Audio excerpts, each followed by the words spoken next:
And we're recording. Hello, I'm Melinda McKinsey. I'm Tom Wise. Thanks for stopping by and unpacking some shit. We're in the middle of a conversation. We do have our topics every day. Every 3 times a week, we have our topics, usually 2, 3, 4, 5 items we want to talk about. Usually we get to about 3, 4, 5 of them. Occasionally we have a guest. And usually it takes about 45 minutes, right? Yeah, we never know. We were shooting for 30. I don't think we've had one show at 30 minutes. We have too much to say, Tom. There's no way we could pull off a 30-minute show. It's just not fair. Yeah, 10 pounds of crap jamming into a 5-pound bag. Yes. It doesn't work. Exactly. So you said you wanted to get right into it. So yeah, I was thinking about, you're talking about your sister Carol, who's worked so hard and doesn't get, slightly underpaid, whatever. Yeah. I always think that one day if I would ever start a business, first of all, I hate the idea of hiring anybody to do anything that isn't directly related to performance and pay. Okay. When somebody could be because I've seen them at home shopping, sitting on the computer all day, answering their own emails, watching TV. The old adage: if you got time to lean, you got time to clean. There's always something you can be doing. Because now, people don't get paid $3 an hour, $1.75 like when we were kids. You get paid $15, $12, $10 an hour. Certainly, you could hopefully find something to do outside of that. And then if you're a bad boss if you don't come up with things. But I always thought about, there's a Taco Bell on a McMullen Booth Road about 20 minutes from where I'm sitting. And that they had, I don't know if she was Chinese or Japanese. I apologize to everybody who's Asian, but she was from South Korea or something, Hong Kong or whatever. Okay. She ran that place like the car never stopped. You stopped to place your order, and then it was just you stopped to pick up your order. There was never 6 cars backed up waiting to go. Yeah. And it was because of her. Yeah. Because she ran that place like it was a Swiss watch. Everybody's living inside of a Swiss watch. And I said to that point is like, those are the people that if I ever opened up my own business, I'd go and poach them. I don't care what position I'd put them in, like your sister Carol, like this woman running the Taco Bell, because you've gone to those fast food places and they're just, oh my God, who's running this thing? Is anybody caring? And who's in charge of those places make a big difference. And those folks are people you want on your team, people who work hard regardless of the meager wages, right? Hopefully you reward them better. You'll make a better life for them with, working with you. Yeah, no, absolutely. I often have thought, and I still believe, oh, what are you promoting? Is it a Costco product? It's a new sponsor. I got these at the Costco. Please, it's the Costco, okay? Is that if you underpay your employees, but you fuel them in other ways, they will work hard for you.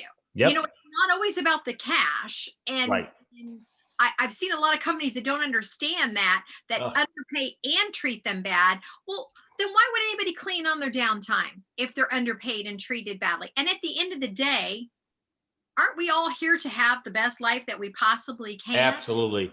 And me saying something to my employees outside of the cash, if I were to have employees, that would mean everything. I'd be hopefully like a fun boss, an encouraging boss.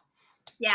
Yeah. And so, my sister's on salary, but her boss sends her on trips. She's been to different great travels that she wouldn't have gone herself. She went to Machu Picchu. He paid for 2 weeks. What? Yeah. I was just telling the guy dropping up the dumpster, I said, I'm going to do some traveling now. He goes, where to? I go, Galapagos, Machu Picchu. Yes. You should talk to Carol. She had the best time in the world. But again, as far as I think we've all had jobs where we've made a lot of money and we've made a little bit of money. Yeah. And for me personally, my best experiences have been when I felt like I was respected and treated well because I work so much harder. I can't think of a job where I didn't work, but I worked so much harder. Always, I'm not patting myself on the back, but it's a mistake. I remember, because I've got, I get paid $400 to do a show on home shopping, regardless if I sell literally 1 or 1,000. Yeah. It's the same price. It's the same money. And clearly, I'm not in it to sell 1 because I wouldn't get hired again. Right.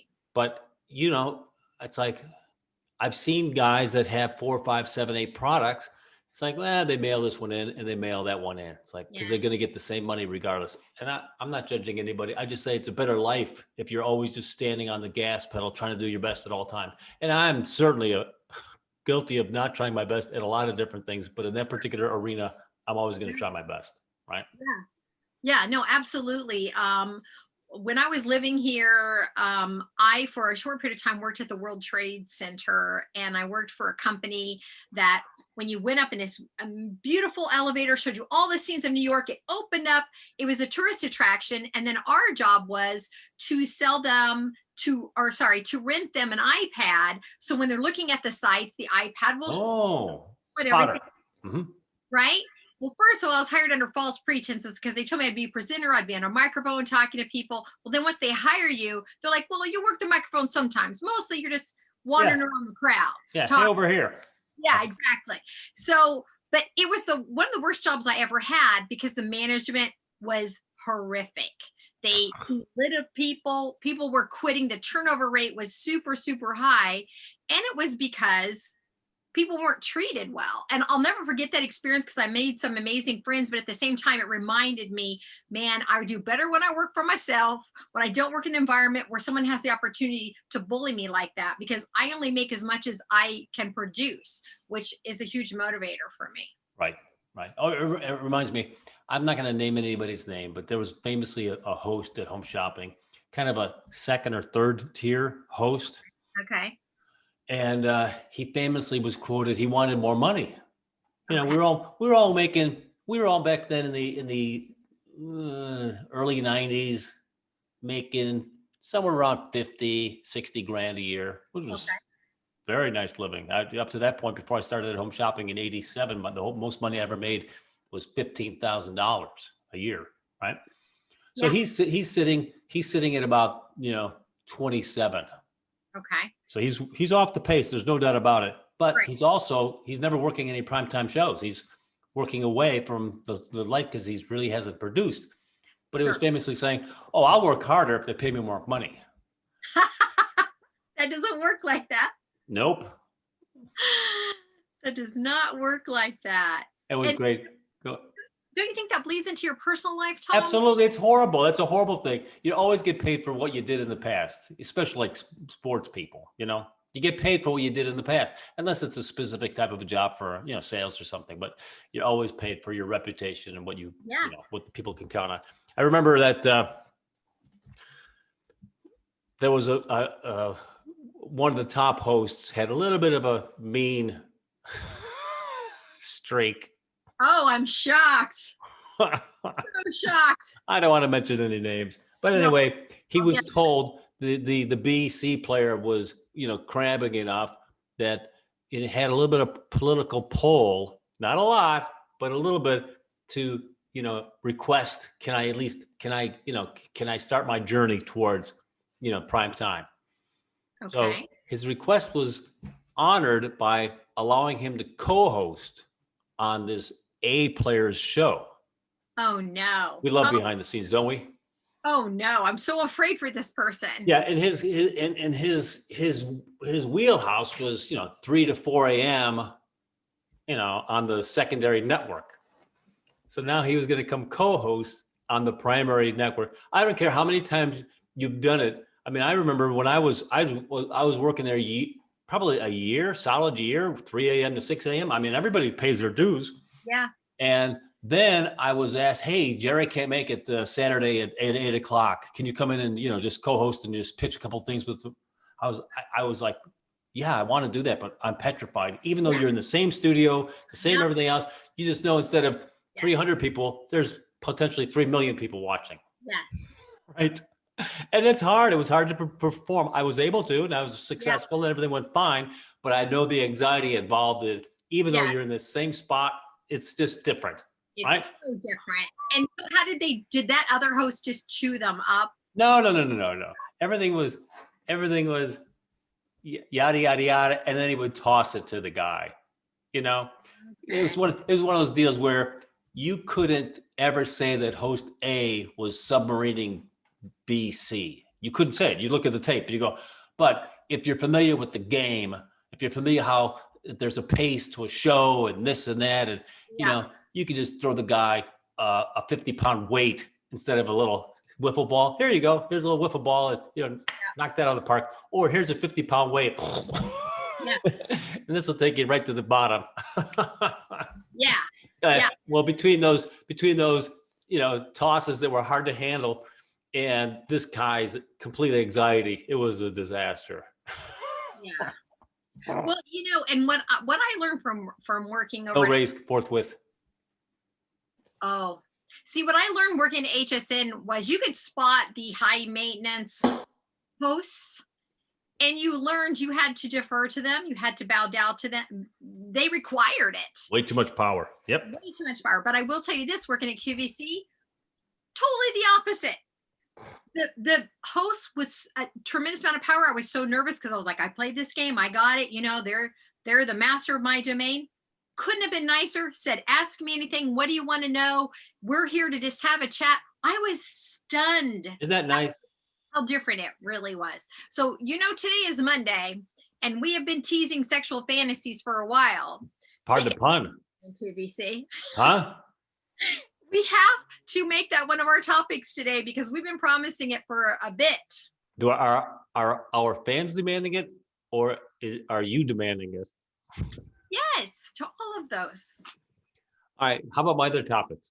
Well, yes, of course, other topics. I'm just saying I'm getting to it today no matter what happens. What are your topics? Tiger Balm arrested. It's either or. Dowry. Look at you trying to sneak in all these topics. I don't know. I found a diary underneath the tree. All right. And started reading about me. I used to love that song by Bread. All right. So here's what I have. Finnegan. Finnegan? Finnegan. B with a V as in victory? F as in fuck. Finnegan. Fuck. Sexual fantasies. Don't ever correct me on the show. I don't know how you'd come around with. Is that a correction or am I just elevating your awareness? Oh, it's a correction. I said I'm going to call it elevating your awareness. Okay. Finnegan, sexual fantasies, post secret, Cuomo update. And what did your divorce teach you? Wow. All right. So way too much meat on that 30-minute bone. We're already 15 minutes in. It's okay. It's okay. I want to hear about the dowry. Here's the deal. So the tradition being the dowry is that the woman gets selected and then she's presented to her husband with her dowry. She's got an ox or a chest with blankets or gold pieces or furniture, right? What era in time are we speaking? Well, we're just talking about, we're talking India, Ireland, whatever. We're talking about back in the old days. Yes. Okay. Now, but then you say to yourself, wait a minute. The woman is the desirable piece of this equation. A man needs the woman to start the family, blah, blah, blah, blah, blah, blah, blah. So wouldn't you think that the opposite would be true, that here, father of this woman, I'm giving you an ox. I'm giving you gold pieces because I'm going to work her to death, frankly, on many different levels. Why is the man trying to get rid of the daughter? I think that the woman is the highly more desirable prize in that equation. Well, I mean, I don't know the history of it. I have a very slanted theory. Go ahead. So my slanted theory is because men were the stronger physical sex, women were seen as minor characters, even though you needed us to have the babies. And I feel like the female sex had been held back and seen as baby producers, but not much else, even though we were taking care of the food and doing all the things that were needed.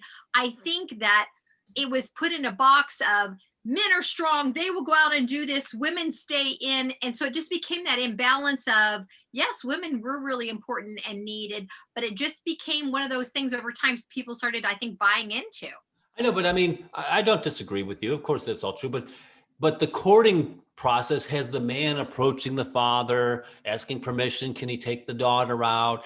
And, it's the man being aggressively making a selection. And I just don't understand how it kind of flips at the end when the woman, oh, by the way, she's got this property, this barn, this house. And why is she bringing this? Why? I don't understand how that came to be. It seems like the guy would have to give something up in order to trade for the woman.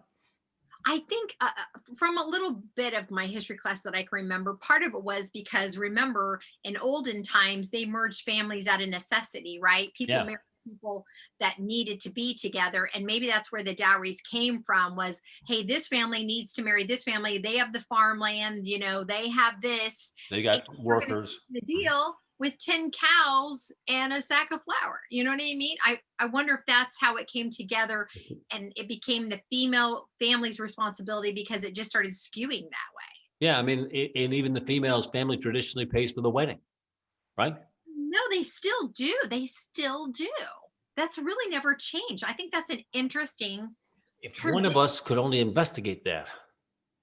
Oh, I just wish there was a way to find One of out. us that had really enjoyed digging in, finding the next, Oh, huh? how do we get to the bottom of this? Well, obviously, I'm going to research it for our next show because now I'm curious. Because, when you talk about traditions, one of my favorite comedians talks about the fact that when she got married, she refused to wear a veil. She said, "Where the hell is this coming from? I'm not wearing a veil. He knows what I look like. No one needs to give me away." She had her dad, but she said, "He's not giving me away. I'm making a choice here." And Right. I just, No. right? Yeah. Women still wear veils. It's a traditional thing. It's not necessary. No, it's a throwback to whenever times. It's not been updated. Right. It's interesting. Very interesting how we do continue to do things like that. Wow. I will definitely do the research on that because I am curious about dowries and when did that kind of stop too? I mean, I don't know. Do you know anybody that presented a dowry? No. Yeah, me either. So at some point, And it I'm went, kind of angry about it. "Where's my dowry?" Is there a cow in there somewhere? I know Right? you're trying to turn into a cow. And what about prenups? Would you sign a prenup? The short answer is yes, I would. But just the prenups in general. I mean, when you think about Paul McCartney having to give Linda, what's her name? No, Linda was his wife. It was the other one. What was it? But what was the other one called? Harriet, Henry, whatever. I can't She remember. gets half. She wasn't even a whole woman. Thomas Wise. I'm sorry. I was talking about this with somebody else the other day. That line came up. I go, that's a great line. It's funny, but inappropriate. Inappropriate. Those are the best types of jokes. But think about that. You got to stroke a check to her for $578 million, or Tiger Woods has got to stroke a check for $387 million. It's ridiculous. I do believe in prenups, and I think there should be caveats. Like after you've been married a certain amount of time, the money can go up, right? But Right. I think that if you've earned the money, it is your money. And I get that marriage is a partnership, but also at the same time, people abuse that, right? They abuse it and Yeah. marry people so they can take the money. I'm all for prenups. I think prenups are solid. Well, I mean, Tom Cruise, I don't know if this is true or not, but famously the story was he got divorced like 2 weeks before something kicked in. 9 years and I 50, heard that too. right? I've read, several stories about Scientology and kind of the background of all of that. And the things that I've read so far are people that know Tom Cruise. He's pretty much a creep. He's kind of a creepy guy. Oh. Sorry, man. Don't be disappointed. Is he a hero of yours? Not a hero, but he's certainly a hardworking fellow, that's for sure. No, I'm just saying, based on how he's handled people, how he's punished people, how he's treated the people that work for him, I have a lower opinion based on that. Speaking of creeps, how about that Cuomo topic you had? Oh my gosh, Cuomo. Now, damn it, Andrew. Of course, if you're heavy into politics, what's going to happen?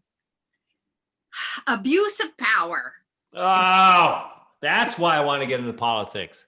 This is probably why my gut instincts kicked in and I was like, I can no longer pursue Andrew because I feel like I can't participate in that life, not because I'm better, but because I would probably like it. I would probably abuse the power and I would probably hurt people. And I'm going to own that right now. I think I probably would. I'm not saying I'm better than that. It's too easy. They're like, hey, you want to destroy this guy? And I would just say, I'm not going to say no. Boom. Shit happens. So Cuomo. But it's like Tina Fey. I'm the decider. Have you ever seen that episode of 30 Rock? I'm sure I have. I've seen them all, but remind me. Well, she, she runs the office, right? She runs the writers and everything. She's a producer of the show. Yeah. And she's told by the accounting staff that she's told by Alec Baldwin, you got to cut your staff by, 28 people. Okay. We're cutting big cutbacks. Vaguely remember this one. Anyway, so she meets Jason Bateman. Anyway, he's from she meets this guy in the elevator, right? Okay. And they're like taking a yoga class or something together. Okay. And she really likes him. Okay. And the second part of the thing is flowers are delivered to her office, beautiful bouquet of flowers. And then she's like, well, it turns out that this guy's was sending his girlfriend in another department the flowers, and their names are similar, right? So she gets the flowers by accident. And then she's like, I really like this guy. And he wants, long story short is she doesn't want to fire anybody because she doesn't want to cut it staff, but she finds out that this guy's girlfriend is under her purview. She works for the accounting department that, manages the production. So she fires her. I fire her. You're fired. Oh my gosh. I need to rewatch 30 Rock. Oh my God. I love that. Everything about that show is so good. It's classic. So all right, let's talk about Cuomo for just a minute, but we're going to talk about sexual fantasies. So I hope we have time for it. Dude, you keep pushing this off. I want to know why. Do you think I'm gonna trick you into saying something? I don't know. I'm just kidding. Okay. So Lindsay Boyland, she is a Democratic candidate for a Manhattan borough president. She used to be an aide to Cuomo, and she also worked as deputy secretary for economic development. So, she didn't just show up one day, right? Already no credibility. Go on. Just kidding. Okay, so she worked as deputy secretary for economic development from 2015 to 2018. All right. So she called Cuomo's office just recently the most toxic team environment she's ever worked in. She said at the time she worked there, Cuomo you lean out the window and yell, "Go fuck yourself." At the horn. Yeah. You know what? I live on a busy street. I hear her horns so much now that I don't even hear them anymore because this is how New Yorkers speak with our horns. And we're all angry all the time. Okay, so at the time, she said that Cuomo had 96 women working who had the lowest paying jobs, while 52 men occupied the highest paid positions with the most decision-making power. And she said there are fewer things more scary than giving this man who exists without ethics even more control. Exists without ethics? You know he's fun in bed.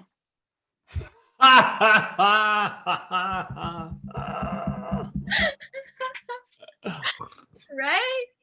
And this is the problem with why women date. So wait a minute. So did he sexually harass her, or is it she just doesn't like the situation?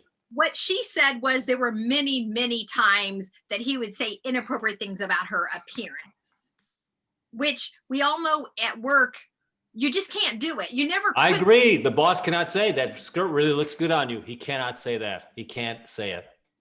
Tom, when I think about being in high school and some of the inappropriate things in the 70s that my teachers said to me at the time, to be honest, I was so naive and it was so prevalent. It horrifies me now that I wasn't horrified then. Do you know what I mean? I had my gym teacher one day told me he loved the yellow pants I was wearing because he could see right through them. Why didn't I get that guy fired? My driver's ed teacher told me if he were younger, he would date me. And he was in the car putting his hand on my leg. The vice principal of the school told me he wanted to make love to me in his van. Sweet love or just regular? Probably just regular. He was a vice principal. Yeah, I wasn't that. Principal would be sweet. That's insane. It was the era. Men talk to women like that. And you're kind of like, ha ha, super funny. Way to go, Mr. Colby. What? How did we let these things happen? It's insane. It's No. just like I was telling my girls we're eating the other day. My girls are vegetarians. I said, in 50 years, people are going to look at us and say, Yes. you were eating cows? You were eating animals? Are you insane? How could you? So this chicken, you just grab a chicken and crack his breast, chop Right. his neck off and then eat it? Right. They were barbarians. And we're just, as I'm eating my, meatball sub. That's what they say. If we're not supposed to eat cows, why did they make them so delicious? But you know what I'm saying? So the way that we look upon how women were Yes. treated 20, 30 years ago, Yes. it's like, oh, I guess they got to learn to fend for themselves. It's kind of like, you got to be able to handle a bully every now and again. Yeah. Well, I think it's going to be interesting to see what happens, or if anything happens with these statements that that she made, because when you come at a powerful person like that, I read a lot more in the article. They said that he's vengeful. And I know, but did he force her to have sex? I mean, is it just words like, "Oh, the nice blouse, your boobs hanging out," stuff like that? Don't say just words, though. I understand that, but I'm saying, was there physical action? Did he force her to do something? According to what I read, it was all verbal harassment. All right. Well, it's horrible. Yes. But Yes. it's another level if you're doing something.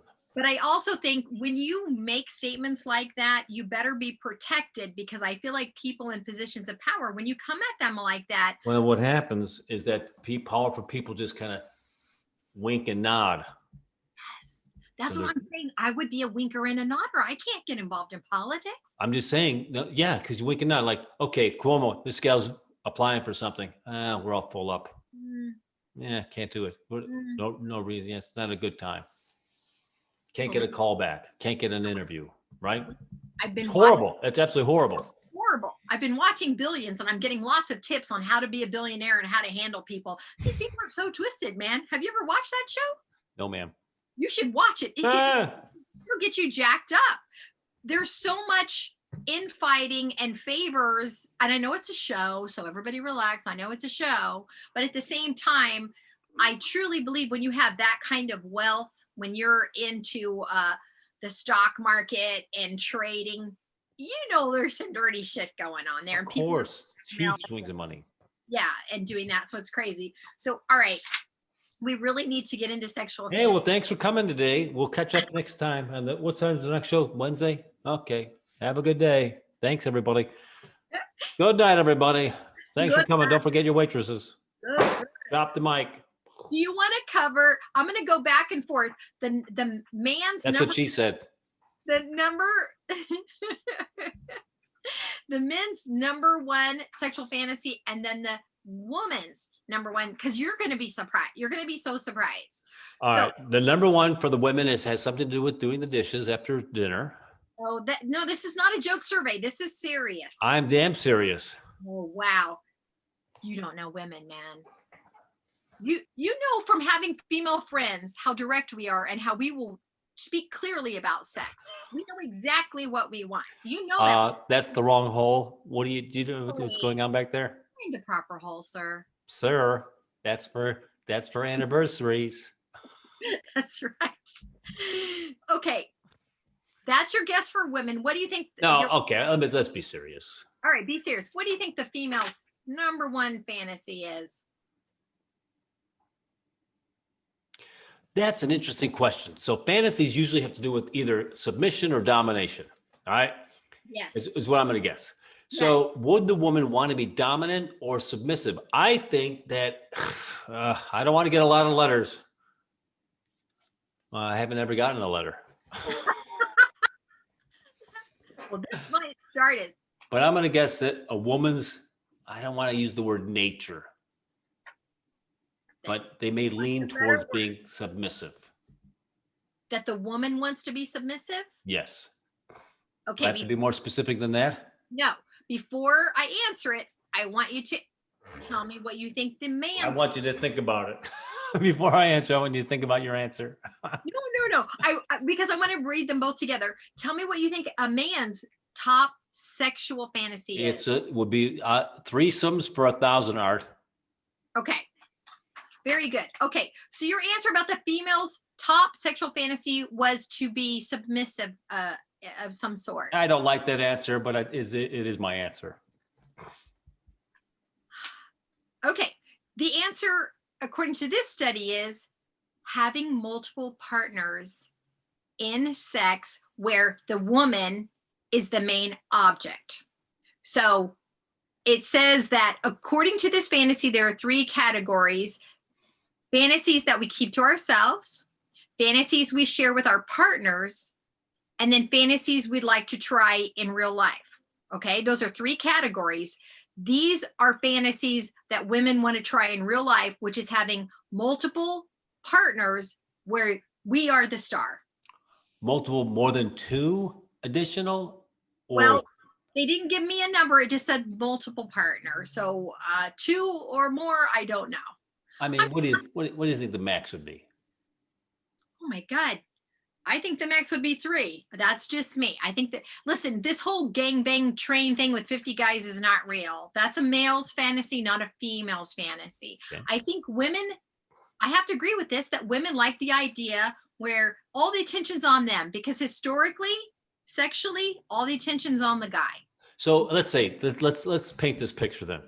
Paint it. All right, let's say a woman like you, doesn't have to be you, but is in this scenario with 3 men.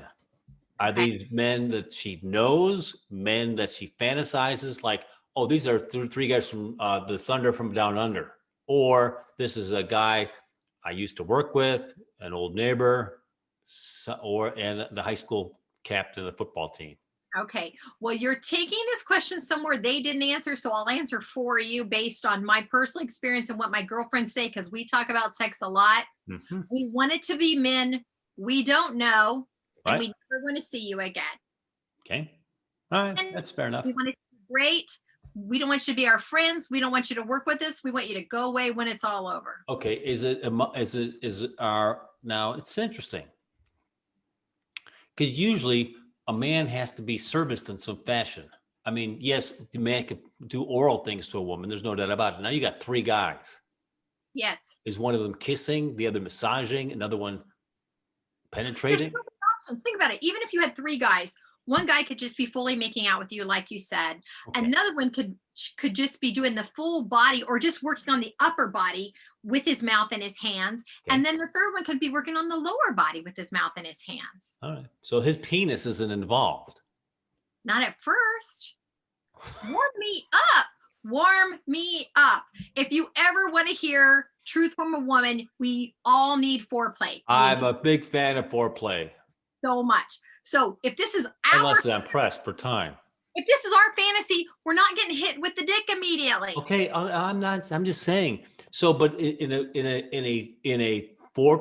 fantasy, possibly, hopefully, reality setting, 3 guys, maybe they've got blindfolds on.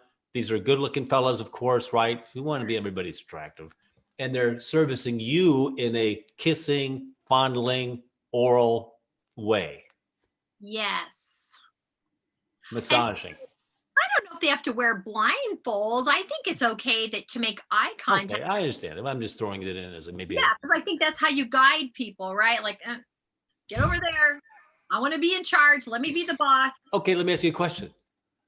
Let's say you're in a town, and let's not make it like Las Vegas, which is kind of, known for it. But let's say you're out of town. Yeah. In some small spot up in, in Southern California. Okay. And you got invited to a private club. Okay. You met somebody, a stranger who slid you a business card. Okay. All right. And now it's a private club where such events will transpire. Yes. They've got 3 tested, clean, yes, 38-year-olds at your disposal. Well, that's better because they're tested and clean, right? Yeah. So we're not going to be worried about any of that nonsense. Yeah. Right. Yeah. But would you only participate if this service was offered for free, or would you reach for your checkbook and say, you know what, this is worth $500 for me for 3 hours like this? I would rather pay for it than have it for free, because then I would feel like I was in charge. It's kind of like buying a massage or something. Yeah, I feel like if it was gifted to me, I'd be a little suspicious about cameras and stuff. I would happily pay for that. Nice. Yeah. So that's another question is, I mean, I would much prefer seeing I would much prefer to see prostitution legalized before I see gambling. I think gambling is horrible. Yeah, I I mean, think I enjoy gambling a little bit myself, but I mean, I've seen guys at the card rooms and the Las Vegas, they're just staggering. You know, they hop in and they stagger out. Like, what the hell was that? There goes the rent. if prostitution was legalized, it would change so much about it. It would actually make it better for everybody if prostitution was legalized. Right. Yeah, absolutely. Okay, so that was the woman's fantasy. I mean, think about that. If you were in a marriage, yeah. could your husband ever sign off on you that fulfilling that fantasy for you? Well, Like writing a check for $1,500. Baby, you go off and I'll see you in about 6 hours. You're going to go get a sauna, a massage, your 3-man sexual fantasy, and you're going to be home at 8 o'clock. no man that I've been in a relationship with, I suspect would be open to it just based on the fact that of their behavior and their statements they made to me. I think if I was in a monogamous relationship, I probably wouldn't do it because I think it would affect the relationship emotionally. But if I was single, like I am now, Merry Christmas to me. Okay, how about if it was everything but penetration? Well, I don't think that penetration is the sole concern in someone else being with your partner. I understand that, but there's also degrees and levels as well. Like, hey, honey, I think you're going to be on board with this because I want to have 3 dudes, but no one's going to put their penis in me. They're just going to like suckle me and lick me and stuff. But I could see it as a man. Maybe I'm way out of my head, offering that as a gift to a woman I was with. If someone I was in a monogamous relationship Yeah. offered me that as a gift, I would run for the hills because I would think that something was up, and then I would have to do the same for him. And in a monogamous relationship, I wouldn't be down with it. I get it. I understand. But I'm just saying, but isn't there a little sadness involved as a human on the planet for 73 years that once you get married or once you're committed, that those interesting fantasies are never to be fulfilled? I think that has been a big topic among men, worrying that their dick would never go anywhere else but in this one vagina. I'm just saying, and then on the level of importance, usually the stronger the relationship is with the person, the less focused you are on those fantasies that probably are never going to happen anyway. Yeah. You know, I think when you're single, you should utilize, you should research, you should experiment. I remember I was listening to a podcast, and I don't know who the players were, but let's make them both 35, super athletic, man and a woman. Okay. Olympic athletes, trained bodies, everything's spot on. Okay. They've been married for 12 years. Okay. He comes up to her and says, baby, I'm just out of my mind. All I'm thinking is I got to go bang a cheerleader.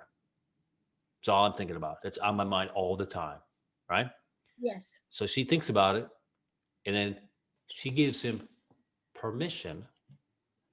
And with her permission, his excitement or thought processes go from 9 to 2. Yeah. And you know what? Since you gave me permission, I'm not thinking about it anymore. Not interested. Yeah. We, as human beings, we want what we cannot have. And I can't speak for men, but just from the conversations I've had, men seem very, very worried when they get married that they will not be puncturing any other vaginas. That's a big concern of theirs. I find it fascinating. Yeah, I guess I'm not going to say it's a thing. But if you have a satisfactory sexual life, then that should be enough. Listen, maybe I'm not evolved enough to understand what it would take. I told you this before. I had friends who were swingers, and I would ask them a lot of questions. Like I couldn't wrap my head around having that lifestyle. And I was asking, is there jealousy? Is there concern? And she was very much like, listen, we have words, we have contracts, we have understandings.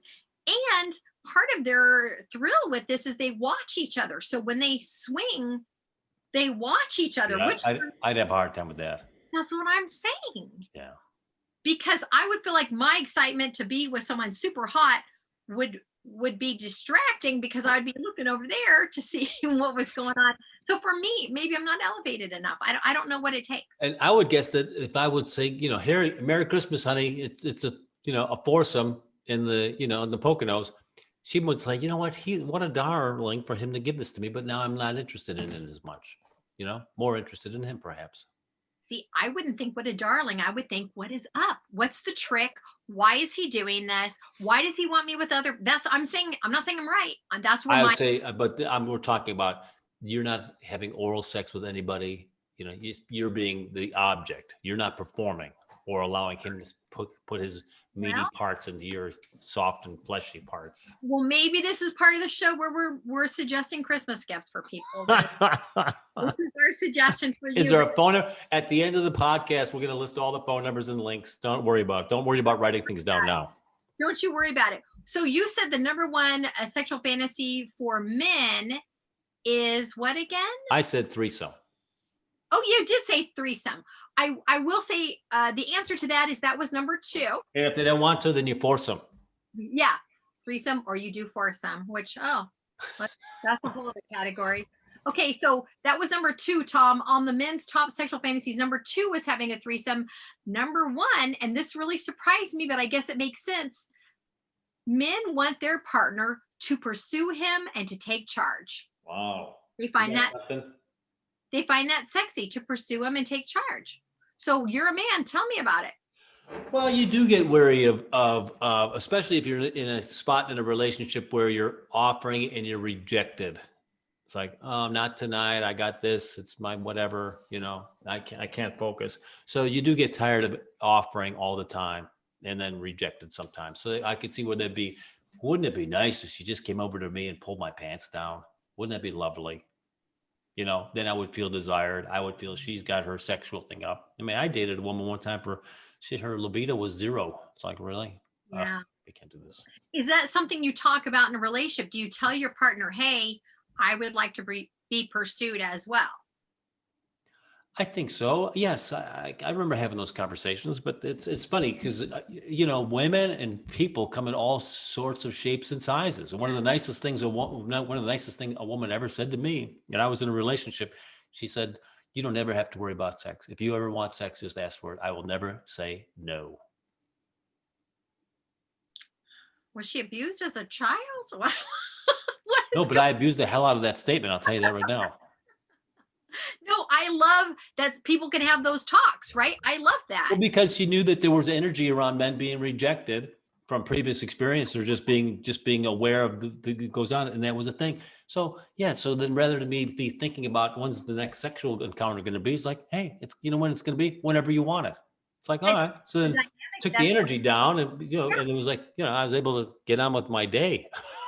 Actually, I find that really brilliant. That's really brilliant. So that takes away the worry and the guesswork and the concern of the rejection. I like it. And also then it takes him from scanning opportunity at the workplace or at the bus stop or at the mall, because he's like, okay, I got to put something more, put another one in my belt just in case this falls apart with my primary relationship. Then I can, he stops looking around in theory.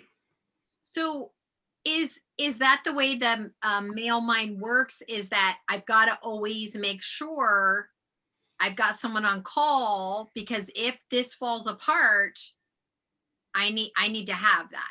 Well, it all depends upon the quality of the relationship. Certainly if it's a committed relationship, guys aren't doing that. But I'm just saying it will help eliminate that. If you're a woman and you're worried about your man's wandering eye, well, tell him, give him that piece of information and act on it, and then should take the energy away from that activity. I mean, if cheaters are going to cheat, but if a guy's just a regular guy who just wants to, okay, I don't want to be anywhere else, but I don't want to go 9 weeks without having sex. Yeah. Yeah, because that's a whole other topic too. Is what is the I know this from researching this previously. That a married couple that's been married like 5 years or more. Do you know what the average amount of sex is like in a month? 4. Yeah, 4 once a week. No one ever goes into a relationship thinking that's the goal, right? Well, they say that, what's that old saying that for every time you have sex in the first year you're with a person, right? You put a marble in a jar. Have you ever heard this? Yes, I do remember this. And then for every time you have sex after the first year, you take a marble out, you're never going to empty the jar. Okay, so we covered the female's number one sexual fantasy is multiple partners where she is the star. It's, has anybody acted on that? I mean, how often does that get fulfilled? I feel like single people, especially since I've been dating in like the last 12 years, I feel like single people do really experiment and participate with things that they're You're looking. telling me somebody in your world has been the object of 2 men or more, 3 men, and she's been the object of 2 to 3 men. I know someone who's had 2 other men as a setup for that specific thing. Really? Not some sort of threesome where it's a Chinese finger thing. No, it was a planned circumstance, and according to this person, it worked out well because it was planned. Right. All right. Set it up. I got it. But I'm saying if I'm doing the quick math on that, 1% of women ever get close to that, making that happen. Am I crazy? You know, I think today's women are more aggressive sexually. Your Honor, it's a yes or no. She's being a combative witness. I feel like I would like. I gave you my number. I would like a response. What are the numbers? I'm going to say it's yellow. I think the number I would like to believe is higher, Tom, just based on my conversations with women. I know some women that have no intention of ever having a relationship, and they'll have casual sex whether they pay for it. I'm saying 2 men and her, and she's the object of the whole activity. You're saying that's happening.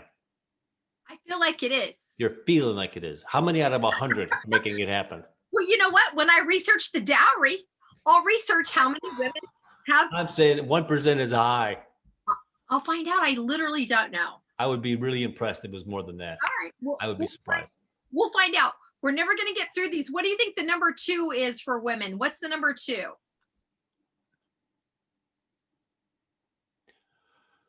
She's the boss. He's the mail carrier. Remember, women can flip. And our first one was we wanted to be the superstar. Oh, she wants to be a whore. Can you say that in another way? Can you say that in another way? Well, I think I'll stand. So I identify this as my first, but it's my second, where she wanted to be submissive. She wants to please her man. She's on her knees. She's butt up in the air. She's going to do whatever he wants. The way this was worded for number 2 is not exactly like I stated it. It doesn't say whore. It doesn't say whore. Just kidding. It says power, control, or rough sex. Oh, she gives up. Oh, power, but she's not driving this power thing. Well, I'm going to assume if it's rough sex, it's everybody's participating, right? The power and control, I'm guessing, will go back and forth. I don't know. Are we role playing? We already said number 2 for guys was a threesome, and it's the oldest joke in the world. We hear it all the time. Men really want threesomes. So I want to dig into this. Tell me why. Well, because it ties into the power aspect of a sexual fantasy. If you're going to dominate, this isn't necessarily me. This is me identifying the male beast. If he wants to dominate his partner, well, what's better than dominating 1? Dominating 2. Okay. So if you have a threesome, yes. What's your idea of a good threesome? What's happening? It's all over Pornhub. Well, I'm very curious what your personal opinion. I'm sure I have different ideas. I think you're having sex with either one of the women as your pleasure, and the women are pleasing each other at the same time. Some sort of crazy circle. Well, you can only have sex with one. You've got one penis. So for 3 minutes, and then we switch. Oh, so you switch. All right. Okay. And then where does the oral sex work in then? Well, that's in the beginning. Okay. So you like foreplay as well then? Of course. It's all about foreplay. It's not, I'm not here to get my oil changed. Oh, I'm just asking. I'm not getting angry. So foreplay. Of course, you'd want to make that last 2 hours. At least. And watching the women with each other as well. They may start like that. Absolutely. I'm not going to put anybody in a box. Look at you being so nice. Because, here's the interesting thing. I do find this fascinating. Yes. Men are always talking about how they love watch, and I get it. Love watching. Women are beautiful. They're beautiful. Absolutely. And they're lovely creatures. But you won't often hear females saying how exciting it would be to watch two men together. Oh, nobody ever likes that. That's nobody would like that. No, but isn't it interesting? It is interesting. It's just the dynamic. Yeah. It's never, as a female, if I were to have 2 other or 3 other men, Go on. Never in that fantasy was I thinking, and then when they play with each other. No. I was offered that. I'm stumbling, me, I'm always swiping right on this and that. Yes. So, yeah, I had a very attractive Spanish lady engage me and said, "Oh, by the way, I'd like my husband to participate too." Okay. All right. I guess. I've never done anything like that. But let's continue on with the conversation. I said, "Can you give me the beats of what's going to go on?" Have I told you this before? Yes. Oh, Yes. then that's it. Why Well, bother? tell the people that are listening, because Why bother repeating myself? no, this is something that maybe a lot of other people hearing this. Yeah. Anyway, she wanted him to be involved with me. I said, you know what? That's really not something I'm interested in. Right. But but that was the scenario that was painted. I said, I'm gonna. Yeah. Thank you. Thank you. No, I don't think. And beautiful people. I mean, he was supposed to be like a news anchor in South America or something. I'm sure they were. I mean, I would think in order to be a successful swinger, you'd have to be somewhat attractive. I don't know. I think you got levels. You got A, B, and C. You got trailer park in there somewhere. I mean, yeah, maybe so. So, okay, so that was the woman's second. We're only on number 3. What do you think the woman's number 3 is for top sexual fantasies? Woman's number 3. We did multi-partners, then we did it's big romance. It's a dinner, it's a limousine, it's dancing, and it's gifts, and then she gets bedded. Wow. Well,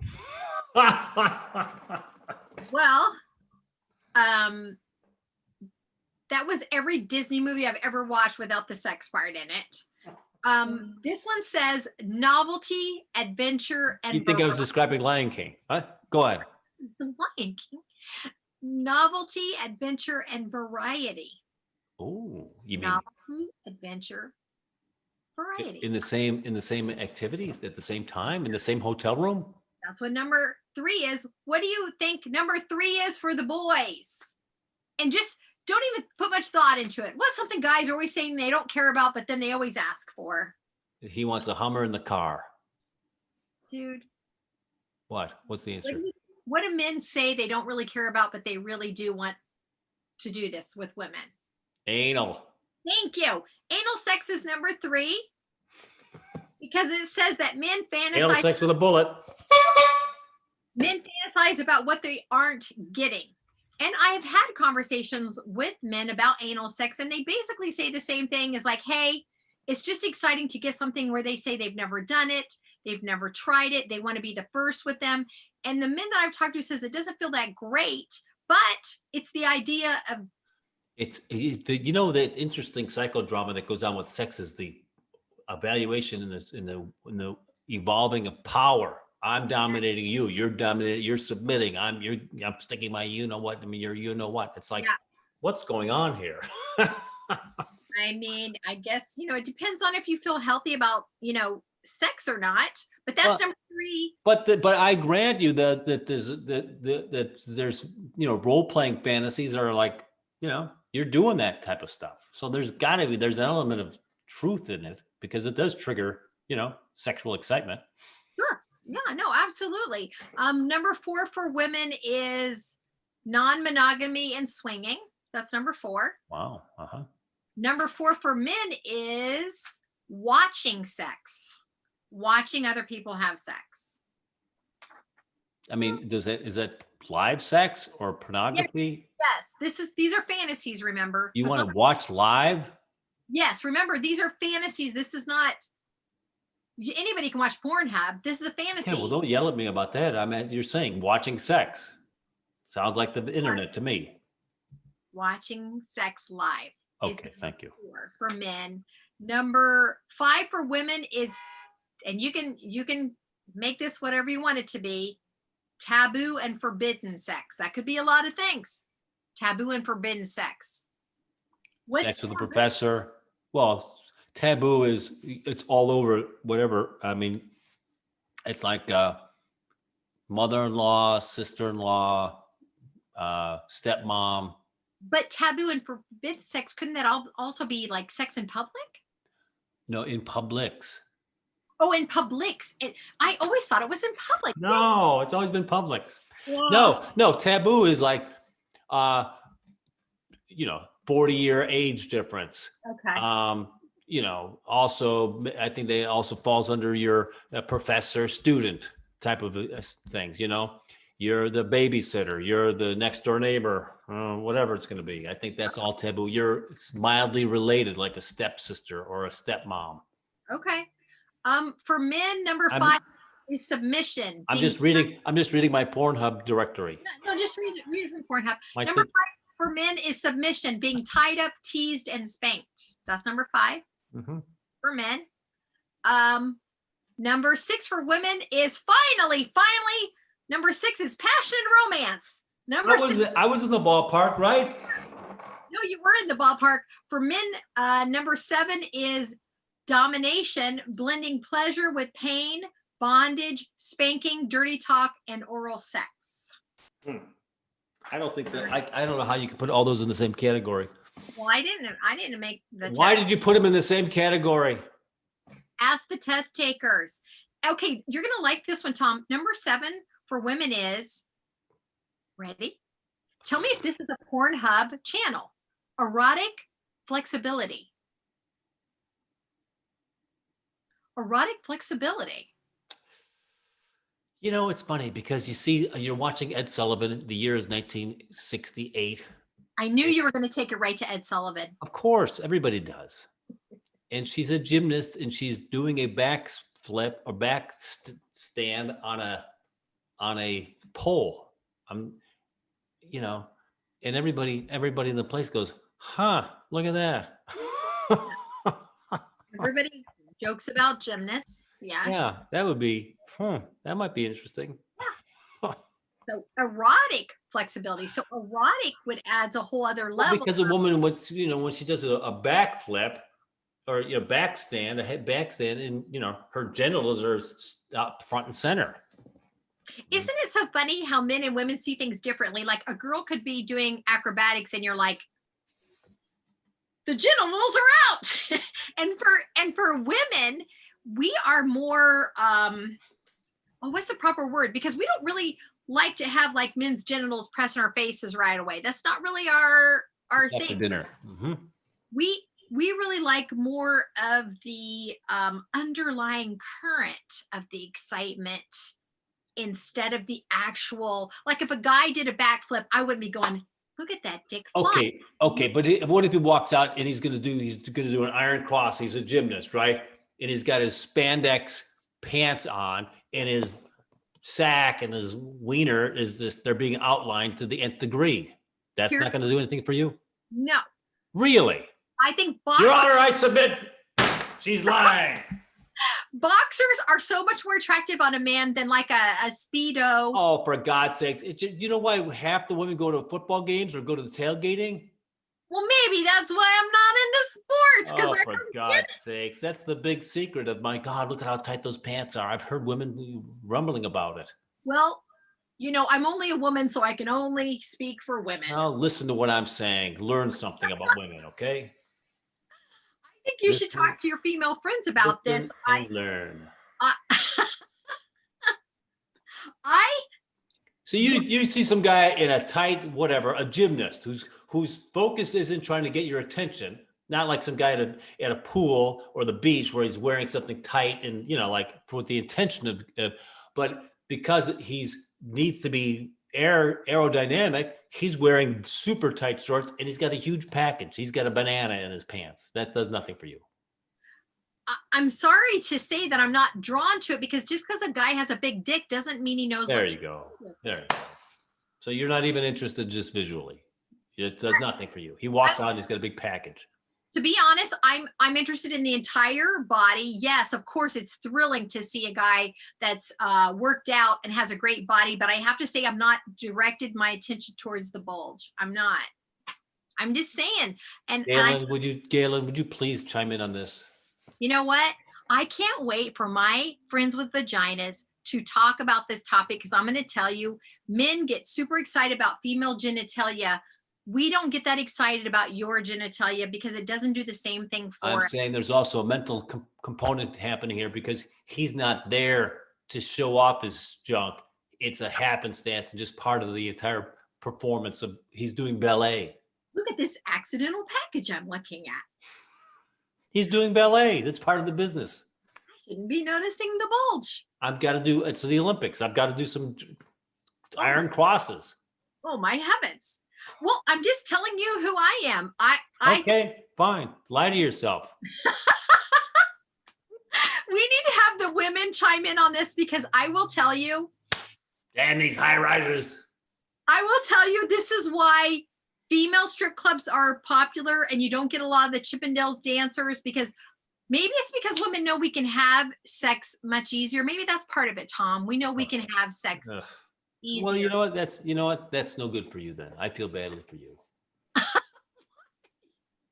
You feel badly for me because I'm not thrilled by part of the fun of being a man is you're able to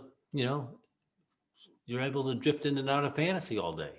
You're just 9 to 5 in it. You're just punching the clock. So you think based on my answer I don't have good fantasies because I don't like a gymnast bulge? Guy with a big, yeah, exactly, Your Honor. I rest my case. Or you're not honest with yourself. One of the. Or you know what? Maybe when a woman has an honest opinion, it's offensive to men because it's not what you think it should be. Because I get it makes it more exciting for men if I were to say, you know what? My God, I'm constantly looking. It's sad if you're not excited about some visually stimulating person. I said I was excited about the overall physique. I got you. Yeah, he's got to be wearing a Harvard sweater with glasses and a book. I mean, that is pretty fucking hot. Okay, there you go. Okay, I want to ask one of you. This is a new one. All right, yes. I don't want. Are we done with that, or you get two more? Let me make sure. Are we done arguing about? The last one for the men is role playing, dressing up, and acting out like you're talking about the teacher, student, nurse, patient. Okay, and the the last one was erotic flexibility. So go. So erotic flexibility for men? No, sorry, that was the last one for women. The erotic flexibility. Describe that again. So a woman has a fantasy of her being erotically flexible?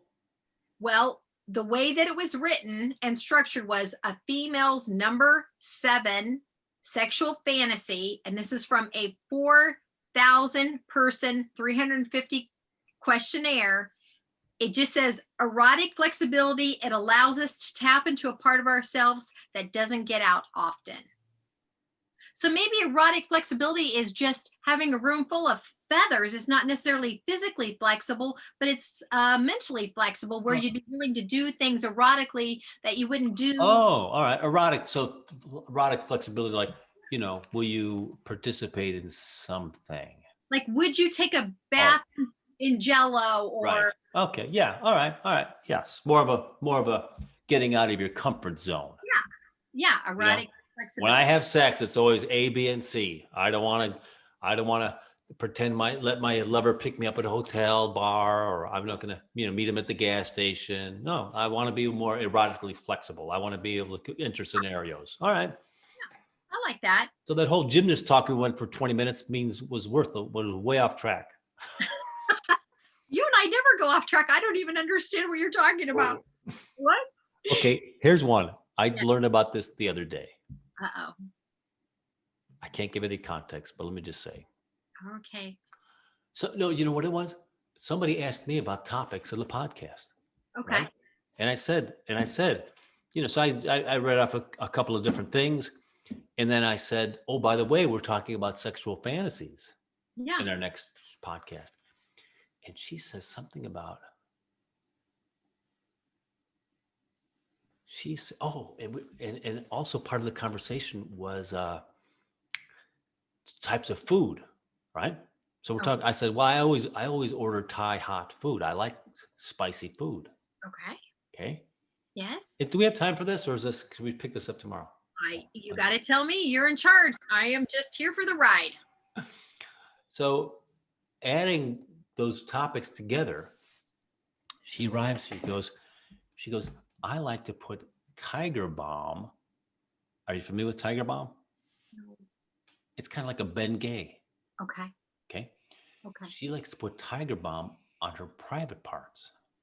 Oh, it wouldn't burn? That's what I'm saying. I go, is that with a partner? She goes, no, just by myself. And then she likes to fan herself. I mean, so you put the Tiger Balm on. I mean, I would imagine always the exterior, not the interior. You never could do that. No, you have to be so careful to this very fragile area. You cannot put on things that are going to destroy delicate tissues that need to have. Right. But this was something that she enjoyed. Listen, if she enjoys it, good for her. I mean, we used to do back in the high school days when a guy was in the shower, we'd put they call it atomic bomb, which is a different version of Bengay, which is also in the Tiger Balm family. Icy hot. What's that? Icy hot. I guess something like that. Yeah. But this would never get icy. It would just get hot. Okay. So you'd put it in the guy's underwear or something, and then he'd put those things on, and his balls would be on fire. A man can't handle that. That's the super sensitive spot. So I'm just wondering if there's an equivalent to women's parts. I mean, wow, that seems like a lot of stimulation. That would not be enjoyable. There's nothing enjoyable about putting Tiger Balm on your private parts for a man. Yeah, no, as a female, I have to say, I don't know. I'll have to look into that. I personally, my first response is, oh, be so careful because that's an area you don't want to damage. You don't want to damage that. Right. But maybe it would feel good. It seems. She says the fanning is the one that the fanning is like the cooling of it, the tingling. There's a menthol or something that goes on. Interesting. Well, the vagina could take a lot. I mean, we can push human beings out of that, baby. So maybe it can take some Tiger Balm. I just was wondering if that sounds appealing or that sounds horrific. For me, my first response is I clench my butt cheeks because I'm very worried about harming myself. Right. I am not saying I wouldn't look into it. I'm open to looking into it, but my first response is no. There's so many other ways to get pleasure. Okay. Without damage. Of course. All right. Well, you're saying damage. I don't want it to burn. No, it would be interesting. Yeah. I don't know if that area has the same sensitivity like the man's balls. No, you could not. It's just like it's open. We're not taking a bunch of heat. Yeah, I would think that sounds a little dangerous. But again, you know what? If people come Galen, can you give us an opinion on that? Can you try it out and give us a shot? And I just want to point out to Galen, I moved my snowman because she said it looked like a dildo. And I want to go on record saying that my children made those snowmen out of socks. And there's nothing sexual about them. So I put the little guy from. Let me have a look at that thing and tell me what that. Catavision. Oh, all no, that's a snowman. It's a snowman. In our next segment, I want to talk about Post Secret. This is a book. Have you heard of Post Secret, Tom? No, ma'am. Post Secret. I do want to talk about it. It was started in 2005 from a guy who recognized secrets were hurting people. So he asked people if they could write their secret on a post. Oh, you mentioned that to me. That sounds interesting.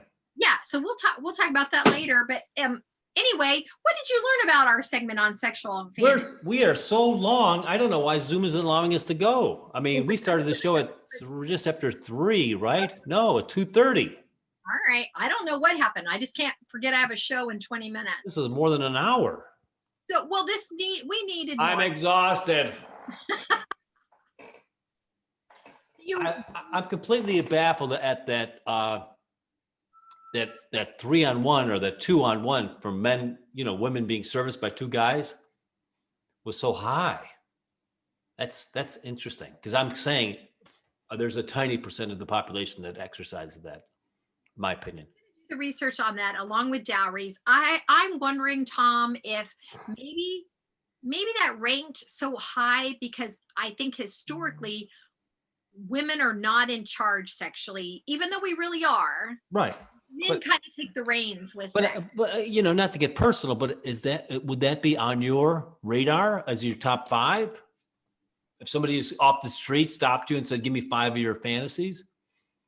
I mean, if I was being honest, probably, yeah. All right. Well, that's interesting. Because, Yeah. I mean, I don't think any guy says, "I'd like 3 women."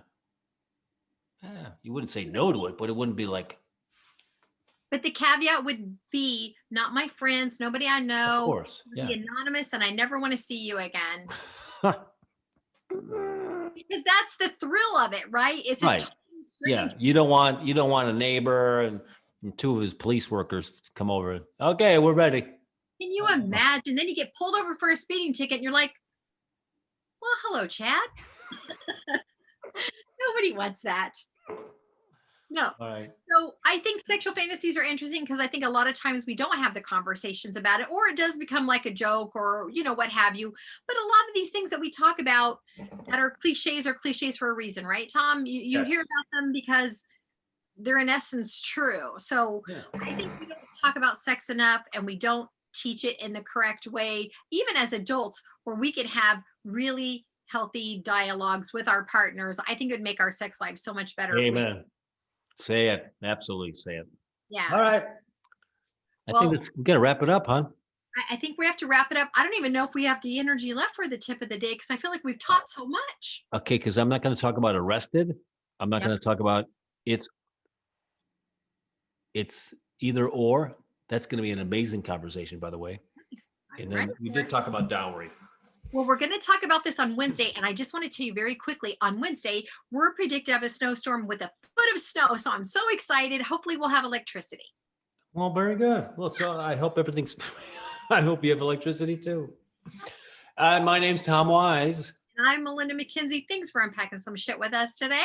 And yeah, this is the extra long version of unpacking some shit. See you on Wednesday. Bye. Bye.